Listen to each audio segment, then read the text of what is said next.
And welcome back to my YouTube channel. Today I wanted to share how I do my brows. So I am going to use, again, the Anastasia Dip Brow. So I always warm it up in my hand like this, like so. Alright, I'm about to go in on these brows. So first, I like to start on the top with an angled brush. I do little strokes like this.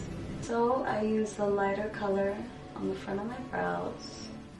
And then I use a darker color towards the end of my brow. So there you go.